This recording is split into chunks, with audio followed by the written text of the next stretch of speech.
Okay, here we are live again. Hopefully this works this time. I'm just going to set up my feed here of this video so that I can answer any questions as needed. So just give me a second to pull this up here.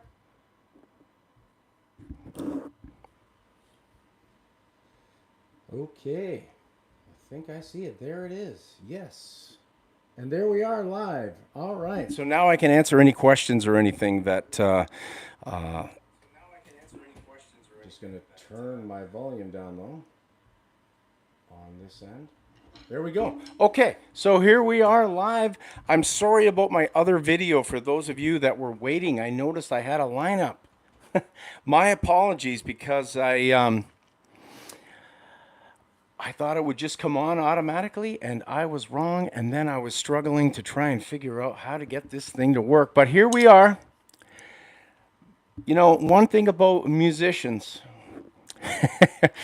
things don't always go right, and we've got to make them go right. So that's what I have done here today. So I'm quite happy about the situation where I managed to reschedule this, and hopefully I get some viewers and we can learn about this amazing technique that I'm going to teach today.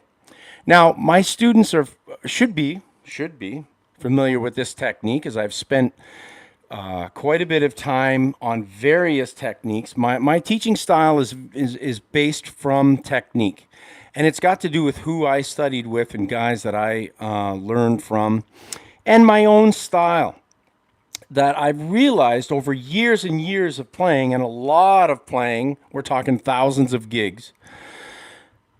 The easier you make the drumming, the easier it is on you, especially as you get older. Because what often happens with older drummers who have not advanced their technique is the tendonitis kicks in, the sore back kicks in, the sore neck, the sore fingers, the sore arm, etc., etc., etc. So if we can get started young, I try to get my students started young. If we can get them started young with good technique, that's huge, because you're going to take that through your whole life. So technique is everything, in my opinion. Now, from the technique, we learn how to play grooves. We learn how to play fills. We learn how to play phrases. We take the technique and we make the grooves and the fills and the phrases and everything that we do on this drum kit, we make it easy. One of the greatest compliments that I get whenever I play it is, man, you look so relaxed when you're playing and you make it look easy. That's the ultimate compliment, because that's my goal. My goal is to be relaxed. Now, one of my teachers that I studied with, I can remember him saying to me, practice as loose and relaxed as you possibly can, so that when you go to gig, you're going to tighten up. That's normal, because when you're just at home in your basement and you're practicing, there's no stress. There's no hot lights on you. There's no screaming crowd.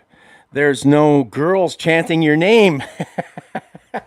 There's none of that. So as a result, you're pretty relaxed. Now, when the name chanting starts and the girls start screaming, that's when the blood pressure goes up. That's when the sweats start and the nerves kick in. So to avoid that filtering down to you tensing up and being tight, you practice very, very loose, so that when the chanting starts and your name is being called and we love the drummer, that's my favorite chant. Once that starts, then you're going to be ready for it. You're going to be relaxed. You're going to be able to handle the stress that is upon you. Now, some people fold up in these performance situations. I've always been one to rise to the occasion. I can remember in rehearsal making lots of mistakes, and the guys in the band are like, oh boy, getting a little nervous with me. However, honestly, I don't know what it is when it comes to the moment of the performance. The mistakes don't happen as frequently. We all still make mistakes live. It's part of live performing. But I've learned how to cover them up so that nobody knows. Maybe my bandmates would know a little bit, few mistakes happening. I can remember a girl that I used to play with, she used to call it drum drama. So we're going to try to avoid the drum drama. So I'm going to help you today to get this technique down to make things much, much easier. Now, I've got a few people here watching now, and, I'm willing to answer questions as we're going through this discussion. I'd love to hear your comments. Hopefully, a few of my students are tuning in here, and we can also. I got my computer here, so we can also deal with some questions and anything like that.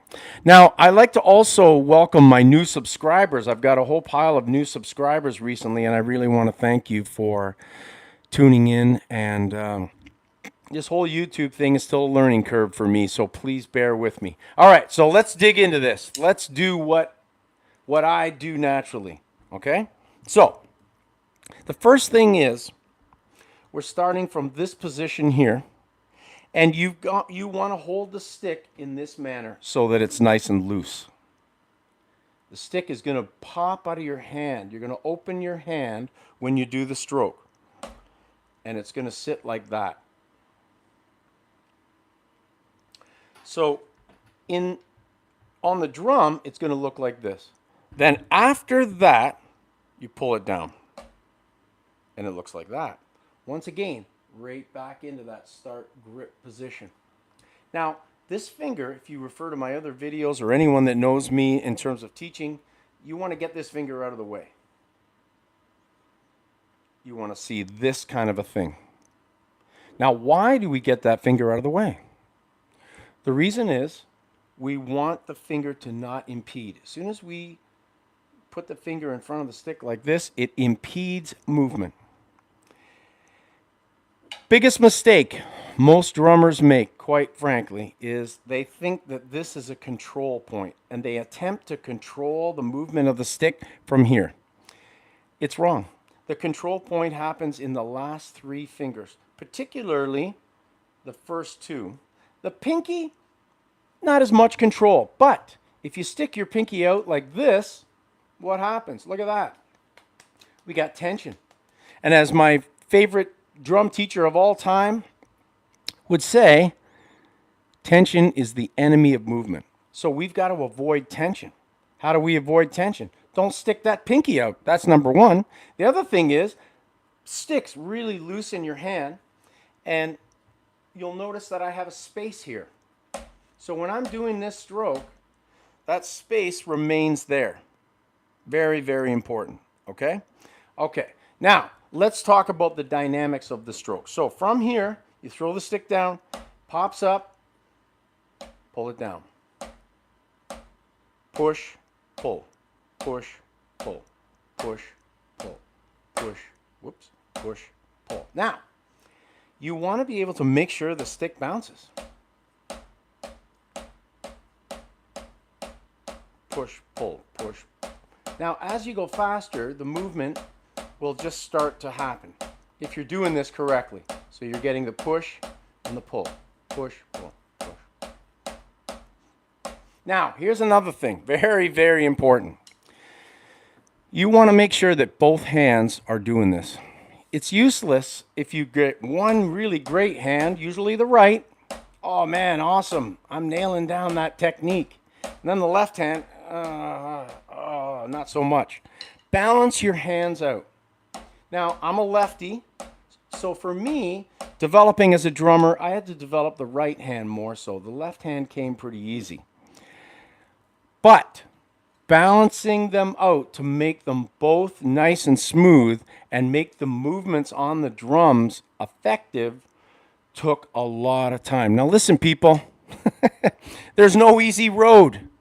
There's no pill. You got to put the work in. Years and years of practice. Now, People always ask me, how do I get fast? How do you get fast? You get fast with ease of movement. You get fast by letting the sticks bounce. You get fast by not gripping the sticks like this. You get fast by loosening up your entire body. It's all connected. It's all connected. Okay? So what you're doing with your hands is connected to your arm, which is connected to your upper arm and shoulder, which is connected to the rest of your body. Now, one of the things that I talk about is the liquid effect, which is the entire body being extremely loose and relaxed whenever you play. Very difficult. Very important. It's something you have to consciously think about. You have to think about relaxing your body and being relaxed. So when those fans are screaming during your gig, yes, it's fun. It's cool. It's awesome when they scream. But you've got to stay relaxed, even when they're chanting your name. Okay, so back to this. All right, so pull, push, pull. Now, if I'm doing single strokes, I'm not really using it as much. I'm using more of a bounce stroke for singles. But I'm still catching the stick and moving the stick with my fingers. So the Buddy Rich technique, while not, as common in a single stroke, it can still be utilized in terms of the next stroke, the secondary stroke, being a pull. Now for double strokes, so push, pull, push, pull, push, pull, push, pull, right? When we're doing the double strokes, it fits in there perfectly.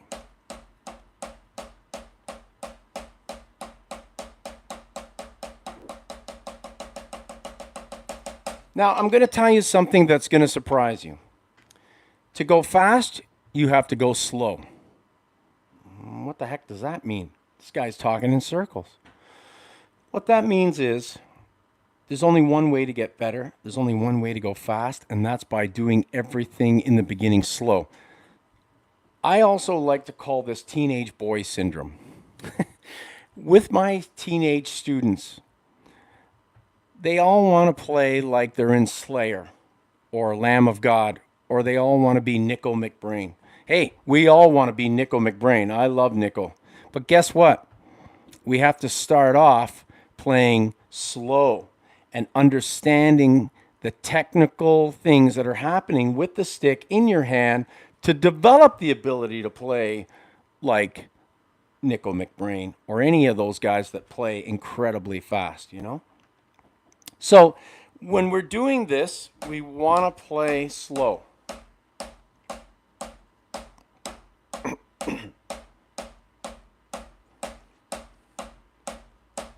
Nice and slow, and make sure the strokes are even.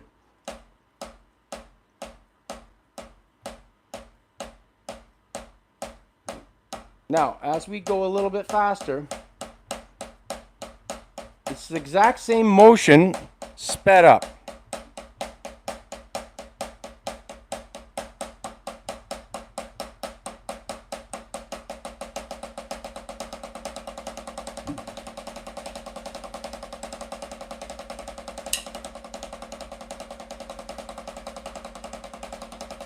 Now you'll notice that I'm letting the stick move. Nice and relaxed. That is key to this technique. You gotta let the sticks move.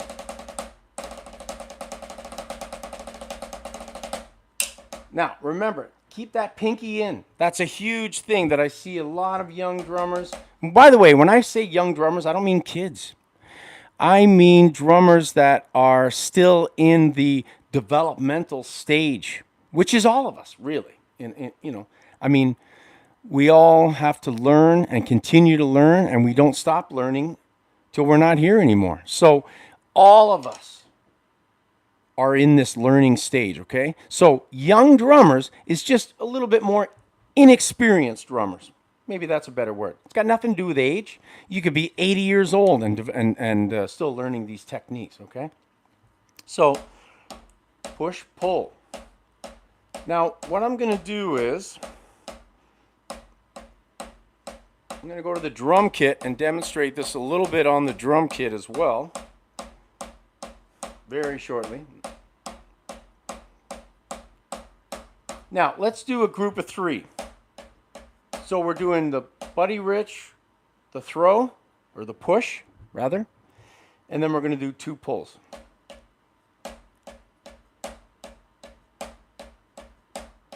Look, I don't know if you can see or not or tell.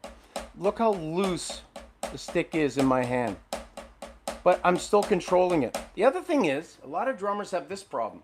I call it drummer's creep, where their hand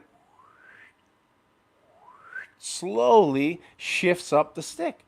Well, how do we avoid that and play loose? Well, it's got to do with how much tension is in here, which has got to be 0. You've got to let the stick move, but the control, like I said, is in the back 3 fingers. So the stick is going to move, and so what? It is going to move. You've got to learn. It takes time to develop this technique. The stick is going to move. Sometimes it moves back. Sometimes, and you'll end up being here. So you got to crawl up the stick a little bit. Most commonly, though, it moves this way, and I see guys with, you're losing your center of balance when you're way up on the stick like that. I like to be right there. And that, to me, is the best balance point for the stick. So, grouping of 3. 1, 2, 3. Push, pull, pull, push, pull, pull.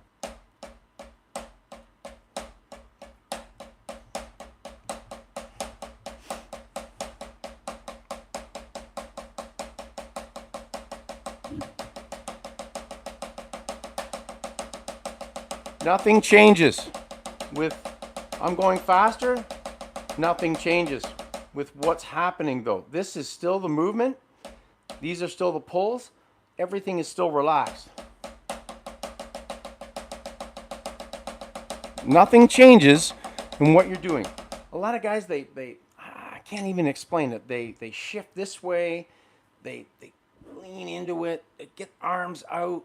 They do all these weird things, and they think that it's helping them. But I'm telling you right now, it is not. Nail down this technique and stay in the same position. Do not shift your body around to make things work better, or what you think is working better, because it's not. You're actually working harder. Work less, produce more. That's my motto. Let's go to 4.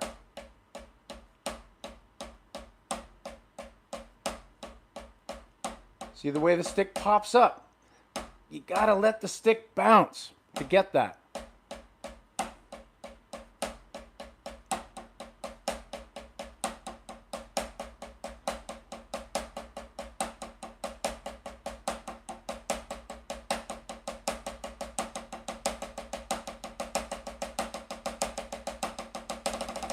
Okay, and it all translates to much, much better technique when we do this, all right?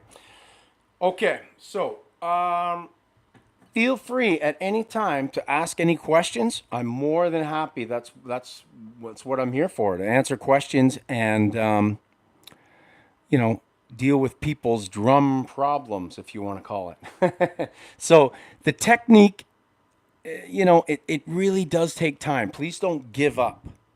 It takes time to learn how to get this thing moving and how to get this thing going.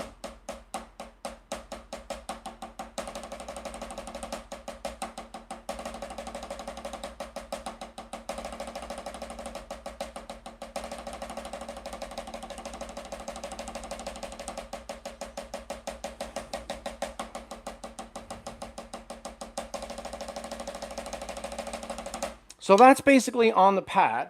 Now let's see if we can just move things a little bit. I'm just going to shift things around here a tiny bit.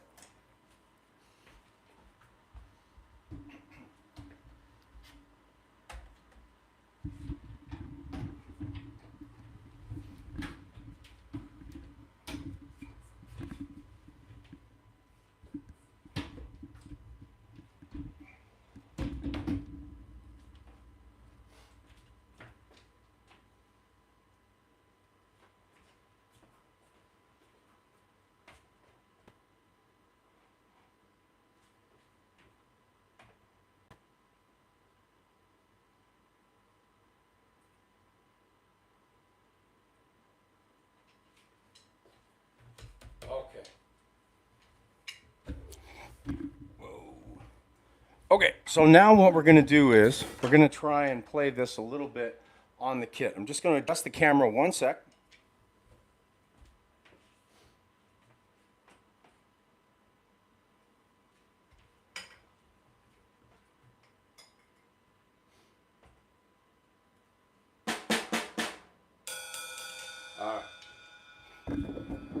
All right, let's check this out on the kit.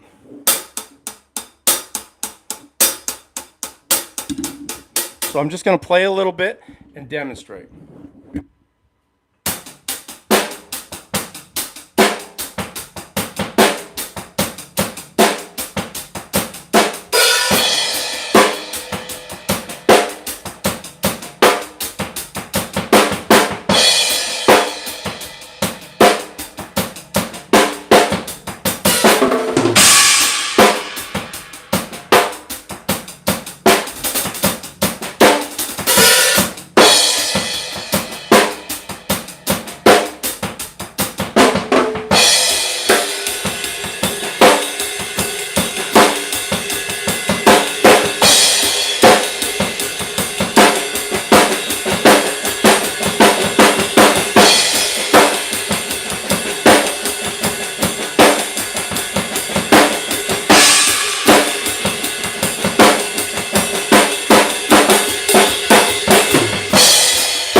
Okay, so what's happening is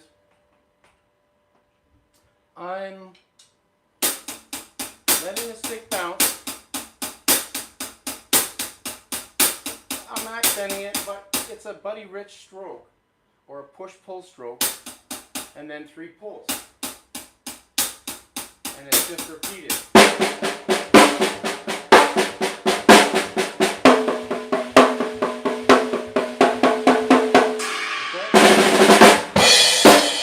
Now, let's talk about 8th note. So, stick bounces up, I pull it down. So, hitting on the side, and then a tap.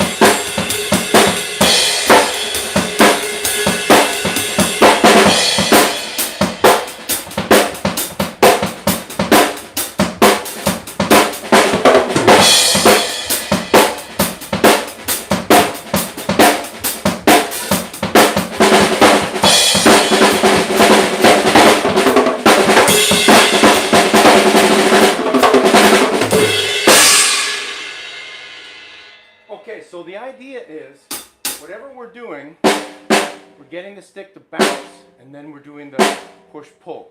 Push and the pull.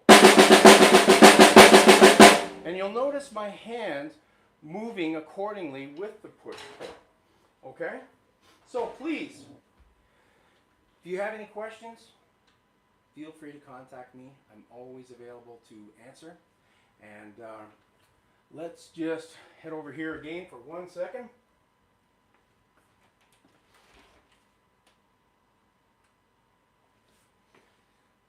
Okay. So that is the push-pull technique.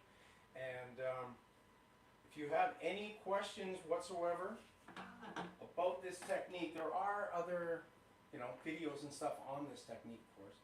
But I offer online lessons to those that don't live in my area and stuff. So if you want to learn this technique, I'm more than happy to teach some lessons on this online. So feel free to hit me up and we can set something up.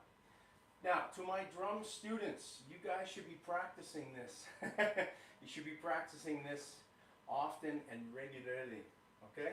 All right. Thank you very much for tuning in. See ya. Keep drumming.